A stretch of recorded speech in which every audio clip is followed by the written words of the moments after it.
قائد جمعیت مولانا فضل الرحمان کی مولانا سید ہدایت اللہ شاہ کی عیادت۔ تفصیلات کے مطابق جمعیت علماء اسلام کے سربراہ مولانا فضل الرحمان نے سابق سینیٹر اور جمعیت علماء اسلام ضلع مانسہرہ کے امیر مولانا سید ہدایت اللہ شاہ کی رہائش گاہ پر جا کر ان کی عیادت کی اور ان کی جلد صحت یابی کے لیے دعا کی ہے۔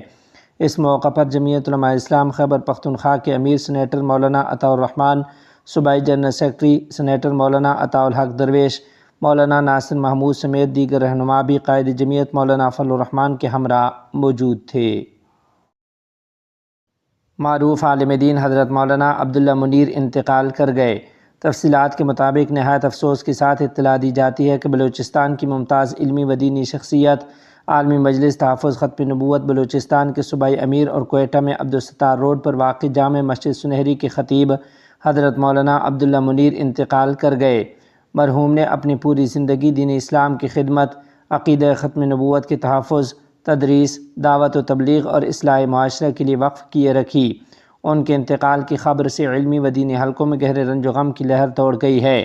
اللہ تعالیٰ مرحوم کی کامل مغفرت فرمائے، ان کے درجات بلند کرے، قبر کو نور سے بھر دے، جنت الفردوس میں اعلیٰ مقام عطا فرمائے اور تمام پسماندگان، متعلقین، ان کے شاگردوں، محبین اور اہل خانہ کو صبر جمیل عطا فرمائے۔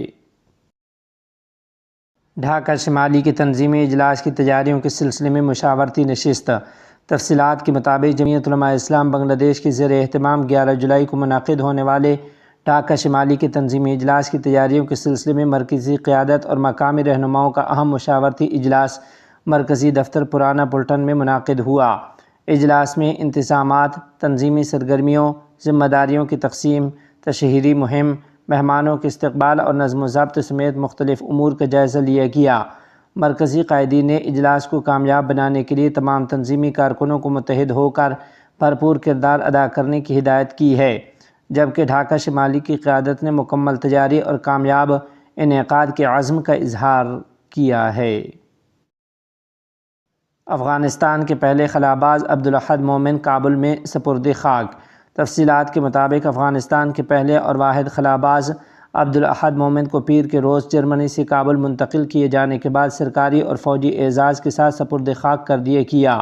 نماز جنازہ کابل کی عیدگاہ گرینڈ مسجد میں ادا کی گئی، جس کے بعد انہیں تپہ مرنجان قبرستان میں دفن کیا گیا۔ عبدالاحد مومن 21 جون 2026 کو جرمنی کے شہر شٹوٹگارٹ میں کینسر کے باعث 66 برس کی عمر میں انتقال کر گئے تھے۔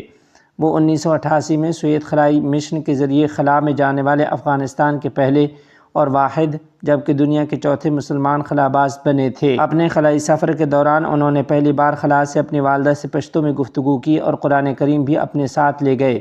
کابل ایئرپورٹ پر ان کی مسجد کا استقبال امارت اسلامیہ کے اعلیٰ حکام، فوجی اہلکاروں، اہل خانہ اور شہریوں کی موجودگی میں کیا گیا۔ افغان عوام نے انہیں قومی فخر کی علامت قرار دیتے ہوئے سرکاری اعزاز کے ساتھ انہیں الوداع کہا ہے۔ حامیم الف سین کا غین ضحیٰ کی سول حکومت سے دستبردار ہونے کا اعلان۔ میڈیا رپورٹس کے مطابق حامیم الف سین نے غین ضحیٰ کی سول حکومت سے دستبردار ہونے اور ایک عبوری ٹیکنوکریٹک انتظامیہ کے قیام پر آمادگی ظاہر کی ہے۔ تنظیم کے مطابق انتظامی اختیارات منتقل کیے جا سکتے ہیں، تاہم اس کے عسکری ونگ اور اسلحے سے متعلق موقف میں کوئی تبدیلی نہیں آئی۔ اگر یہ منصوبہ عملی شکل اختیار کرتا ہے تو ذرائع کے مطابق غین ضحیٰ میں تقریباً 2 دہائیوں بعد ایک اہم سیاسی تبدیلی سامنے آ سکتی ہے۔